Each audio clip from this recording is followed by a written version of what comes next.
नमस्कार, स्वागत है आपका इनसाइड स्टोरी में और मैं हूं आपके साथ मुस्कान शास्त्री। कांग्रेस और आरजेडी का गठबंधन फिलहाल नहीं टूटने वाला है। हम ऐसा क्यों कह रहे हैं? क्योंकि तेजस्वी यादव के सरकारी आवास पर एक मीटिंग रखी गई और उस मीटिंग में कांग्रेस वाले भी दिखे और आरजेडी वाले भी दिखे। तो दोनों के साथ दिखने के बाद ये कयास लगाए जा रहे हैं कि ये गठबंधन जो टूटने की बात चल रही थी या आरजेडी वाले अब साथ नहीं रहेंगे कांग्रेस के, जब ये बात चल रही थी उसके बाद ये मीटिंग होना कहीं ना कहीं ये दिखाता है कि अब ये गठबंधन फिर से एक साथ आने वाला है और जो सत्र शुरू होने वाला है उसमें ये सरकार को घेरने की प्लानिंग कर रहे हैं। और किस मुद्दे पे कर रहे हैं? वो इस वोट चोरी का जो मुद्दा है ये उठाने वाले हैं और इसी मुद्दे पर ये घेराव करेंगे। लेकिन बात यहां ये आ रही है कि जब दिल्ली में बात चल रही थी कि कांग्रेस वाले अब आरजेडी को नहीं चाहते हैं, मतलब अलग होना चाहते हैं, और फिर अचानक से ये तेजस्वी यादव के आवास पर जो मिलाप हुआ है उस पर ये सवाल उठने लगे हैं कि क्या फिर से ये गठबंधन एक साथ आके सरकार के खिलाफ आवाज उठाने वाला है। तो आज मुद्दा यही है और इसी पर चर्चा करेंगे। हमारे साथ चर्चा के लिए मौजूद है हमारे सहयोगी डॉक्टर संजीव त्रिवेदी। बहुत स्वागत है सर आपका। अचानक से ये शिफ्ट कैसे हो गया? एक तरफ कांग्रेस वाले जब दिल्ली मंथन हो रहा था तो कहा था कि अब आरजेडी वालों को अलग होना पड़ेगा, नहीं चाहते हैं, और फिर अचानक तेजस्वी यादव की आवाज पर आज कांग्रेस भी साथ दिखी, आरजेडी भी साथ दिखी। माजरा क्या है? देखिए, 28 तारीख को दिल्ली की जो बैठक हुई थी उसमें एक बड़ा वर्ग था कांग्रेस के हारे हुए प्रत्याशियों का और कुछ बड़े नेताओं का भी कि कांग्रेस के साथ आज तक आरजेडी और आरजेडी के साथ कांग्रेस, इसका जो एक सिलसिला रहा है इससे कांग्रेस को नुकसान हुआ है। और अभी तक कभी भी कांग्रेस साल 2015 की बात को अगर छोड़ दें तो उसको इतना फ़ायदा हुआ नहीं है इस तरह के गठबंधन से। लिहाजा अब ये ज़रूरी हो गया है कि हम अपनी अलग राह देखें, और उसकी वजह ये है कि अगर हम अपनी अलग राह देखेंगे तो देर सवेर हम अपने पैरों पर खड़े हो पाएंगे, वरना आज की तारीख में हमें आरजेडी का एक पूरक मान लिया जाता है।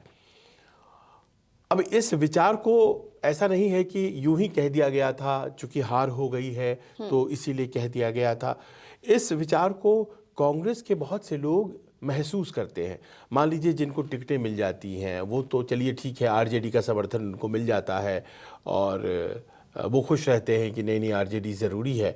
पर वैसे लोग जो केवल पार्टी कार्यकर्ता है, जिनको टिकटें नहीं मिलती हैं, वो महसूस करते हैं कि कांग्रेस की एक ज़माने में इंडिपेंडेंट आइडेंटिटी हुआ करती थी। बिहार में वो सरकार चलाया करती थी। कांग्रेस को सत्ता से हटाने वाले लालू यादव हैं और कालांतर में कुछ ऐसी चीज़ें हो गई भारतीय जनता पार्टी के राइज के बाद कि दोनों साथ आ गए, और अब जो दोनों साथ हैं तो फिर ऐसा लगता है कि हमें फ़ायदा नहीं हो रहा है। लालू यादव के ज़माने में भी गठबंधन बना करके कांग्रेस साथ रही और अपने मंत्री भी बनाए, पर पार्टी को उससे बहुत विशेष फ़ायदा नहीं हुआ। अब ये सोच जो है मजबूत हो, इसके पहले ही आरजेडी और कांग्रेस के जो शीर्ष नेतृत्व वाले हैं उन्होंने ये एक फैसला लिया है और बड़े सांकेतिक तरीके से आज की बैठक को रखा गया। बड़े नेता नहीं हैं अभी कांग्रेस के, पटना में, दिल्ली में हैं, और बावजूद इसके तेजस्वी यादव के निवास पर एक बैठक बुलाई गई और उस बैठक में ये तय हुआ कि रणनीति हमारी क्या होनी चाहिए। जो सोमवार से वहाँ असेंबली का शीत सत्र शुरू होने वाला है उसके लिए क्या होनी चाहिए, और आपस में खींचतान जो है उसे अभी सबलाइम रखा जाए। पर यह बहुत इंटरेस्टिंग है क्योंकि आज ही मंगनी लाल मंडल जो कि स्टेट प्रेसिडेंट हैं आरजेडी के, वो तो ये कह रहे थे कि अगर कांग्रेस चाहती है तो वो अलग हो जाए, हमें क्या दिक्कत है, ऐसा उनका कहना है। और अगर वो कुछ सीटें ला पाते हैं तो वो दरअसल सिर्फ और सिर्फ इसलिए ला पाते हैं कि हम उनके साथ हैं। तो आज ही ये दोनों बातें सामने आ रही हैं जो इस बात की तरफ इशारा करती हैं कि दरअसल सब कुछ बहुत हेल्दी नहीं है दोनों के बीच में। और जहां आरजेडी एक बैगेज की तरह कांग्रेस को देखती है, वहीं कांग्रेस एक यूं कह लीजिए कि अपना विकास मेरा इनके साथ नहीं हो सकता है। अगर ये वटवृक्ष हैं तो हम तो इनके नीचे बड़ा पेड़ बन ही से नहीं सकते हैं, और अभी तो ये वटवृक्ष भी किसी काम के नहीं रहे क्योंकि जब ये खुद ही 25 सीट जीत रहे हैं तो हमारा इनसे क्या फ़ायदा होने वाला है। ये टसल तो रहेगा, लेकिन फ़िलहाल ऐसा लगता है कि दोनों पार्टियों के शीर्ष नेताओं ने यह तय कर लिया है कि साथ साथ रहा जाए। तो क्या ये साथ वाकई है या फिर राजनीतिक मजबूरी बन गया है ये? कुछ लोग ये मानते हैं कांग्रेस के भीतर की जो हिंदी पट्टी है उसमें अगर आपने अपने पांव मजबूत नहीं किए, कांग्रेस के लोग मानते हैं, तो फिर कभी दिल्ली की सत्ता के बारे में सोचिए मत, क्योंकि दक्षिण की सीटों से दिल्ली पर शासन नहीं किया जा सकता है। अगर ऐसा होता तो फिर दक्षिण के बहुत से लोग दक्षिण के दम पर ही देश के प्रधानमंत्री बन गए होते, लेकिन ऐसा होता नहीं है। दक्षिण के भी बने हैं तो उत्तर की मदद से ही बने हैं। तो हिंदी पट्टी की जितनी भी सीटें हैं उसमें कांग्रेस को अपने पांव जमाने होंगे और दूसरे को स्पेस नहीं देना है। अब देखिए मध्य प्रदेश में हार रही है, लेकिन समाजवादी पार्टी वाले 2-4 सीट भी मांगते हैं तो कांग्रेस वाले नहीं देते हैं। राजस्थान में मांगते हैं, कांग्रेस वाले नहीं देते हैं। हरियाणा में मांगते हैं, बोलते हैं नहीं नहीं हम तो पूरा सीट खुद ही लड़ेंगे। तो वो स्पेस नहीं देना चाहते हैं इन क्षेत्रों में जहाँ पर उनकी टक्कर है बीजेपी। उन्हें लगता है एक दिन तो ऐसा आएगा जब भारतीय जनता पार्टी से हम टक्कर भी लेंगे और जीत भी जाएंगे, लेकिन उस दिन के लिए वो इंतज़ार करना चाहते हैं। पर उत्तर प्रदेश और बिहार एक यूनिक केस है मुस्कान। इसमें यह है कि दोनों जगहों पर भारतीय जनता पार्टी से ज़्यादा बड़ी दुश्मन कांग्रेस के लिए वो थी जिन्होंने इन्हें सत्ता से हटाया, यानी कि आरजेडी और समाजवादी पार्टी। लेकिन अब दोनों के साथ होना पड़ रहा है, मित्रता करनी पड़ रही है। अब ये कश्मकश रहती है, कश्मकश इस बात को लेकर के रहती है कि सीटें कौन कितनी लड़ेगा। कश्मकश इस बात को लेकर रहती है कि कोऑर्डिनेशन प्रॉपर नहीं हो पाता है। तो इस तरह की जो चीज़ें होती हैं उससे जो चुनाव है उस पर असर होता है, और उसका जो असर है आपने देखा नतीजों में। तो इस बार का भी चुनाव इसी कोऑर्डिनेशन के कारण गड़बड़ाया है, जो सीटें नहीं ला पाए आरजेडी और कांग्रेस के बीच में जो टसल चल रही थी, वही एक रीजन हो सकता है। आप एक उदाहरण ले लीजिए कि 12 सीटें ऐसी थीं जिस पर फ्रेंडली फाइट हो रहा था, मतलब कि कांग्रेस ने भी खड़ा कर रखा था, आरजेडी ने भी खड़ा कर रखा था, कुछ एग्जाम्पल्स में लेफ्ट वालों ने खड़ा कर रखा था। ऐसा कहीं होता है क्या?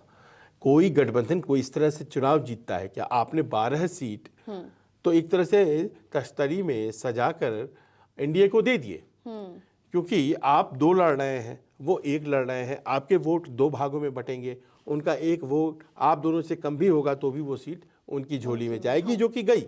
इस तरह की जो प्रचंड बहुमत है एनडीए के पास, तो वो तो यही तय करती है ना कि बड़ा ही बेहतर नतीजा देने में अगर वो सफल रहे हैं। तो एक तो कन्फ्यूजन ये रहा है। दूसरा ये होता है कि आपको याद होगा जब सीटें तय हो रही थी तो कितने दिन आपस में ये जो खींचतान चली थी कि कौन कितनी सीटों पर लड़ेगा, ये तय ही नहीं हो पा रहा था। आखिरी तक तय नहीं हो पा रहा था कि कौन कितनी सीटों पर लड़ेगा। और कांग्रेस वाले बावजूद इसके कि वो सीट नहीं जीत पाएंगे, सब लोग जानते थे उनके बारे में कि वो सीटें नहीं जीत पाएंगे उतनी जितनी वो मांग रहे हैं। उनके पास उस तरह के लड़ने वाले कैंडिडेट्स नहीं हैं, फिर भी वो सीट मांग रहे थे और हार करके दिया गया उन्हें सीट। उन्हें जब सीट दी गई तो वो उस तरह के उपयुक्त कैंडिडेट नहीं खड़े कर पाए, और 61 में मात्र 6। ऐसा भी कोई स्ट्राइक रेट होता है क्या?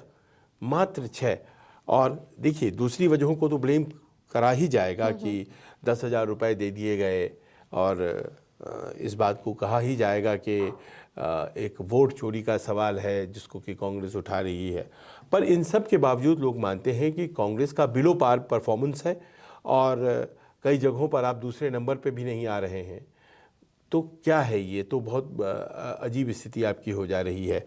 और आप मान कर के चलिए कि ये जो तेजस्वी यादव को मुख्यमंत्री नहीं बनाएंगे चेहरा, या फिर बनाएंगे उनको चेहरा, इस पर कभी खुलकर बात नहीं की कांग्रेस ने, कभी ये लटकाए रखा गया। और नतीजा देखिए क्या हुआ कि आखिर में जब उन्हें मुख्यमंत्री का चेहरा घोषित किया गया उस वक्त तक बहुत देर हो गई थी। चीज़ें बहुत, किससे लड़ रहे थे तेजस्वी यादव? कांग्रेस से। और बहुत देर हो गई थी। तो ये अंदरूनी खींचतान जनता ने समझ लिया था, उसकी वजह से भी ये कहीं ना कहीं कंफ्यूजन क्रिएट हुआ। देखिए एक गंभीरता परसेप्शन के लिहाज से गठबंधन की वो जिस तरह से रिफ्लेक्ट हो रही थी वो अच्छी नहीं थी। आपस में ही लड़ रहे हैं, ये बोल देते थे लोग, आपस में ही खींचतान चल रही है। अब मेरा चेहरा तो नीतीश कुमार है, आपका कौन है? जबकि सब जानते थे कि चेहरा तो यहाँ तेजस्वी ही है, लेकिन उसको डिक्लेयर करने में क्या दिक्कत है? लेकिन डिक्लेयर नहीं किया जा रहा था। और जब डिक्लेयर किया गया तो जिद मचा दिया वीआईपी वालों ने, और वो कहने लगे कि अगर इनको आप सीएम फेस डिक्लेयर करें, हमें डिप्टी सीएम डिक्लेयर कीजिए, और वो नहीं माने। अंत में उन्होंने भी डिक्लेयर करा ही लिया, मुकेश साहनी ने। जब उन्होंने डिक्लेयर कर लिया तो मुस्लिम वोट बैंक नाराज़ हो गया, बोला कि ये 2-2.5% इसका वोट बैंक है, मलाह कम्युनिटी है से आते हैं, तो आपने इनको डिप्टी सीएम दे दिया, और हम तो 17-18% हैं, तो हमें क्यों नहीं दिया डिप्टी सीएम। तो इस तरह से सब कुछ गड्ढम गड्ढ हो गया, मतलब एक दूसरे से फ्यूज़ कर गया, कन्फ्यूज़ कर गया, और देखिए जो नतीजा आया वो आया। तो केवल ऐसा नहीं है कि ये जो 10,000 का मामला है और वोट चोरी का मामला है, कुछ अपने गिरबान में भी झांकने की ज़रूरत है। और तेजस्वी यादव हालांकि अब मीडिया से फिलहाल बात नहीं कर रहे हैं। यही मैं पूछना चाह रही थी कि तेजस्वी यादव खुलकर सामने नहीं आ रहे और मीडिया से अपने तरीके से बात नहीं कर रहे, हर छोटे मुद्दे पर वो सामने आ जाते हैं, और चुनाव से पहले भी देखा गया कि काफ़ी एक्टिव थे, अब अचानक से काफ़ी डीएक्टिवेटेड मोड में नजर आ रहे हैं, क्यों? देखिए, युवा आदमी है, तो एक युवाओं में होता है कि बहुत ऊर्जा के साथ काम करते हैं, माकूल रिजल्ट नहीं आता है तो एकदम से डिमोटिवेशन अंदर आ जाती है। डिमोटिवेट हो जाते हैं। वो उम्र के साथ वो बात आती है कि ये लड़ाई आखिरी लड़ाई नहीं है, और आपको राजनीति में अगर बने रहना है तो there will be tough times and there will be easy times. तो इस तरह की बातें जो है वो थोड़ा परिपक्वता, थोड़ा समय लगता है, उसके बाद पारिवारिक तौर पर भी वो परेशान है, ये भी एक मुद्दा हो सकता है। दूसरा वो पक्ष तो है ही है कि वो जो रोहिणी आचार्य अचानक से उनका अलग हुआ है, हाँ, तो उसने भी कहीं ना कहीं उनको एक लॉस ऑफ फेस दे दिया है कि क्या उन्होंने अपने परिवार की महिला सदस्य पर कुछ वायलेंस करने की कोशिश की, क्योंकि वो उनकी छवि से तो मेल नहीं खाता है, और अगर ऐसा उन्होंने किया है तो फिर सामाजिक रूप से उनकी छवि तो कमज़ोर पड़ती है ना। देखिए, परसेप्शन बहुत मैटर करता है, बहुत ज़्यादा मैटर करता है। आप पब्लिक लाइफ में अगर हैं तो आपको एक पॉजिटिव परसेप्शन के साथ हमेशा जाना पड़ेगा। हार में मुस्कुराना और जीत में बहुत ज़्यादा आसमान में नहीं उड़ना उसी का पक्ष होता है। लेकिन ऐसा लगा जैसे कि वो हार में विचलित हो गए, वो पूरा परिवार ही विचलित हो गया, बिखर गया। तो चीज़ों को समेटना, तो इस कारण से वो क्या आकर के बोले, ये समस्या उनके साथ है, इसीलिए वो आए नहीं हैं। थोड़े बहुत एक आध छोटे से प्रकरण में एक आध दफ़े आए तो आए, वरना लार्जली वो आए ही नहीं। आज भी मीडिया वाले उनसे सवाल एयरपोर्ट पर कर रहे थे, उन्होंने जवाब नहीं दिया। जब वो दिल्ली आ रहे थे उस वक्त भी पूछा गया, जवाब उन्होंने नहीं दिया। और वो इस बात को लेकर के संघर्ष कर रहे हैं कि वापस कैसे पटरी पर चीज़ों को लाया जाए। पर इस दौरान में ये सब चीज़ें जो हो जा रही हैं कि कांग्रेस वाले कह रहे हैं कि हम आरजेडी के कारण हार गए, क्योंकि कांग्रेस वाले को देखिए लगता है कि, और ये बैठक में बात भी उठी कि दिल्ली में जो हुई समीक्षा बैठक, कि एक पर्टिकुलर वर्ग का वोट तो हमें मिलता है, यादवों का वोट हमें मिलता है, पर यादवों की वजह से एक बड़ा वर्ग हमारे से हॉस्टाइल हो जाता है, विरोध में चला जाता है, और उसका वोट हमें नहीं मिल पाता। ये बहुत बड़े कांग्रेस के वर्ग का मानना है बिहार में। तो इस बात में कितनी सच्चाई है? बिहार में तो कांग्रेस का कोई अपना बेस ही नहीं है, उसके बाद भी अगर ये इल्जाम लगा रहे हैं तो ये तो अपने आप में सवाल खड़ा करता है। यही बात मंगनीलाल मंडल ने कही, जो राज्य प्रदेश इकाई के अध्यक्ष हैं आरजेडी के, कि तो ठीक है आप अलग हो जाइए और देखते हैं कि आप कितना जीत पाते हैं। ये बेसिक समझदारी की भूल कर रहे हैं कांग्रेस वाले, क्योंकि कास्ट बेस का जहाँ तक सवाल है तो कांग्रेस के पास कोई कास्ट बेस है नहीं। बिल्कुल। मैंने राहुल गांधी को पिछड़ों की बात करते सुना है, 90% की बात करते सुना है, और जब टिकट वितरण हुआ तो 20 से 25 अगड़े खड़े थे इलेक्शन में वहाँ बिहार में। तो अगड़े तो बिहार में भारतीय जनता पार्टी को वोट दे रहे हैं, और अगर आपका नेता जो है वो 90% की बात कर रहा है तो अगड़े आपको वोट नहीं देने आएंगे, बिल्कुल, वो भारतीय जनता पार्टी की तरफ जाएंगे। ये तो बहुत सामान्य सी अंडरस्टैंडिंग है, पर इस लेवल पे भी गलतियां हुई हैं। तो इसीलिए कोई कांग्रेस का अपना कास्ट बेस नहीं है फिलहाल, इसीलिए अगर वो 9% वोट लेकर के आ रही है तो मान के चलिए कि उसमें आरजेडी का वोट है। बिल्कुल। और ये कहना कि हमें आरजेडी की वजह से फला का वोट नहीं मिलता है, फला का वोट नहीं मिलता है, तो ये गलत है।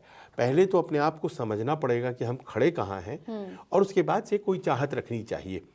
अगर मान लीजिए कि ये आपके समझ में ही बात नहीं आ रही है कि जो चीज़ आप सोच रहे हैं वो पॉसिबल नहीं है, तो फिर आप हर बार उसकी तरफ जाएंगे तो फ्रस्ट्रेट ही हो जाएंगे।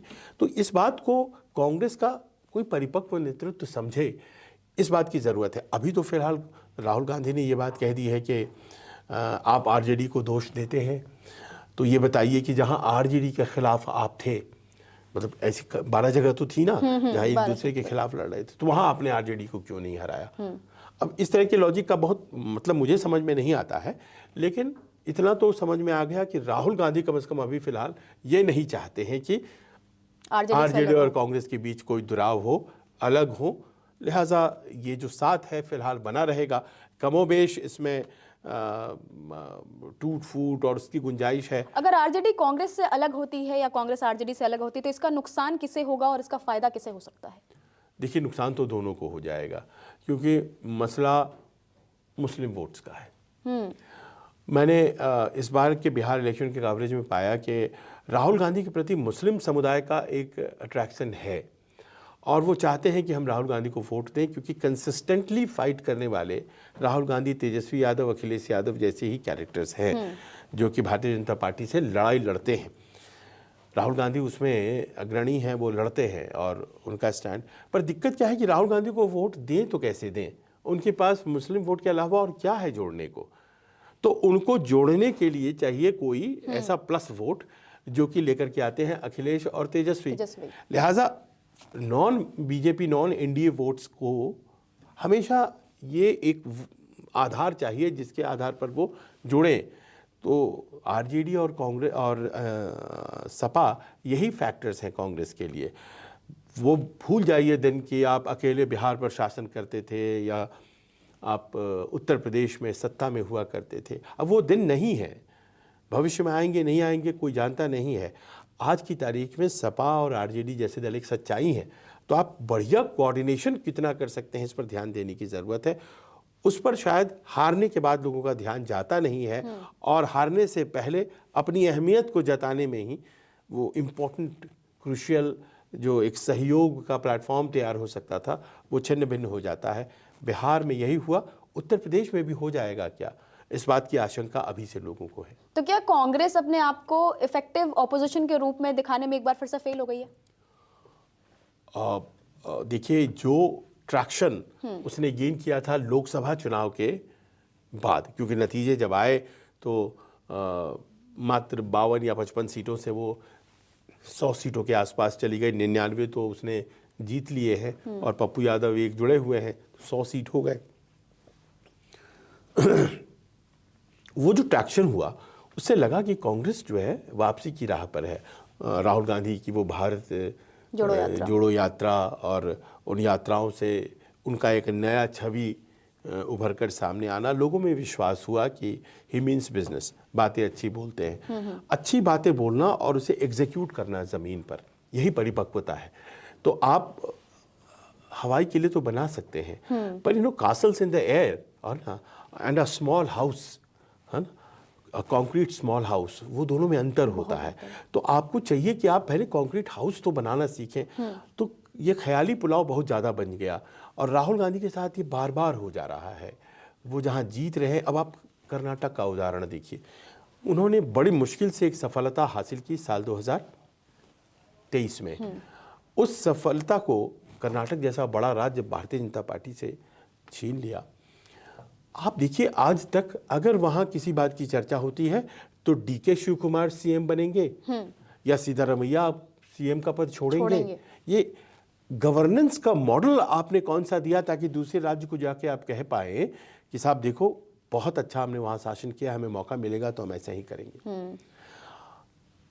आपने क्या तेलंगाना में जो अवसर मिला है या हिमाचल में अवसर मिला है, उससे कुछ ऐसी बात अलग की है जिससे कि साबित आप कर पाएँ लोगों के बीच में कि हमें अगर मौका मिलता है आज भी तो हम बेहतर डिलीवरी देने की पोजीशन में हैं।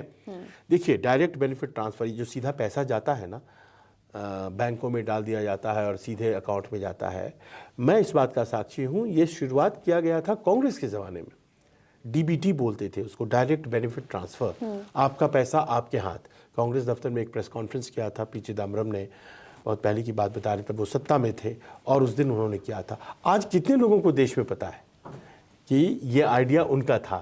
किसी को, हाँ, उनको वो आइडिया नहीं, तो वो अपनी ताकत को पहचान ही नहीं पाते हैं।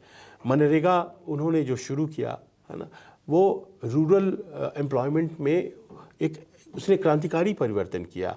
आज तो चलिए सबको अनाज मिल जाता है, तो कमाना नहीं पड़ता है, ये जो अपनी स्कीम है प्रधानमंत्री अन्न योजना वाली, लेकिन जिस दौर में ये स्कीम नहीं थी तो बहुत बड़ा आधार था ग्रामीण रोजगार का, मनरेगा बहुत बड़ा आधार था और ये बहुत ही ज़बरदस्त आइडिया था जो लेकर के आए थे यूपीए वाले, पर वो मार्केट नहीं कर पाते हैं चीज़ों को।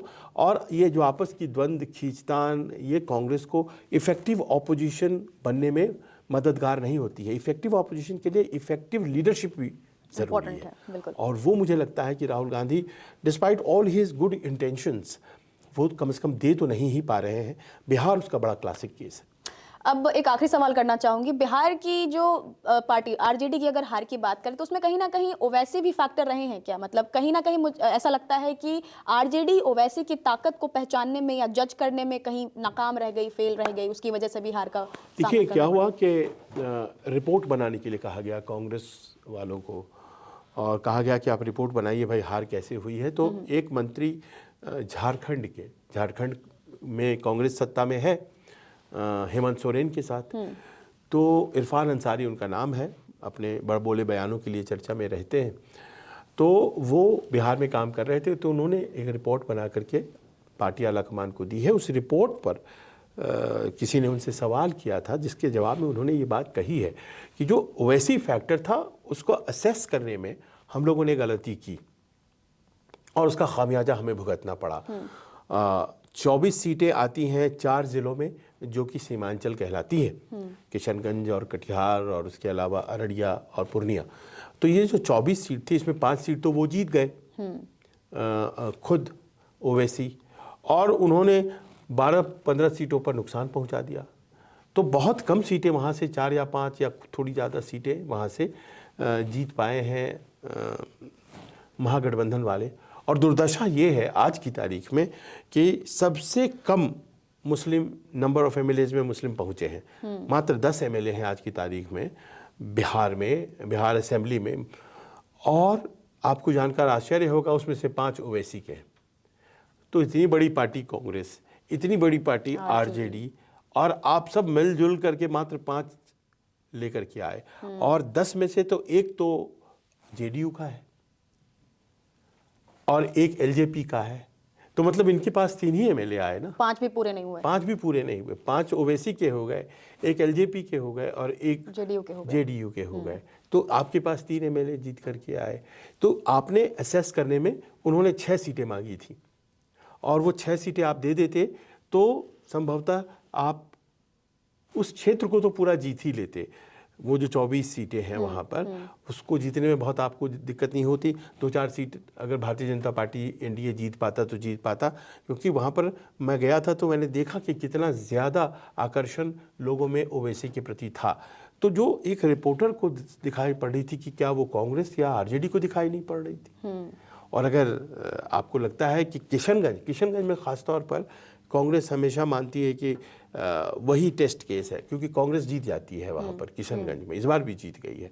पर अगर किशनगंज को आप इतना छोटा अपना चश्मा रखेंगे और आप पूरा नहीं देखेंगे, किशनगंज एक असेंबली हुआ या एक पार्लियामेंट हुआ, आपने पार्लियामेंट में भी देखा वो 3.5 लाख वोट लेकर के आ गया जो ओवैसी वाला कैंडिडेट था आपको हराने के लिए, क्योंकि आप कुछ हज़ार से जीत पाए। तो इतना तो आपको दरवाजे पे नॉक कर रहा है, कह रही है सच्चाई कि देखो भाई ये है, हकीकत है, आपको असेस करना पड़ेगा। तो इस तरह से उन्होंने बहुत सी सीटों पर नुकसान पहुंचाया। आपने देखा होगा वो 29 सीट्स पर खड़े हुए थे, तो समझिए कि 5 तो उन्होंने जीती हैं और बाकी 24 पर तो नुकसान ही किया ना। तो वो एक बहुत बड़ा नुकसान है। और क्या अखिलेश यादव इससे सीख पाते हैं कि नहीं, नजरें इस पर रहेंगी। बहुत बहुत धन्यवाद तमाम जानकारी के लिए। तो आने वाले सत्र में आरजेडी और कांग्रेस जो मुद्दे उठाने वाली है, चाहे वो वोट चोरी को लेकर हो या 10,000 जो महिलाओं के खाते में जा रही है, चाहे वो मुद्दे हो, हारने को लेकर क्या चीजें सरकार के सामने रखने वाली और किस तरीके से घेरने वाली और इसका क्या असर होगा, ये आने वाले वक्त में पता चलेगा। फिलहाल इनसाइड स्टोरी में इतना ही। धन्यवाद।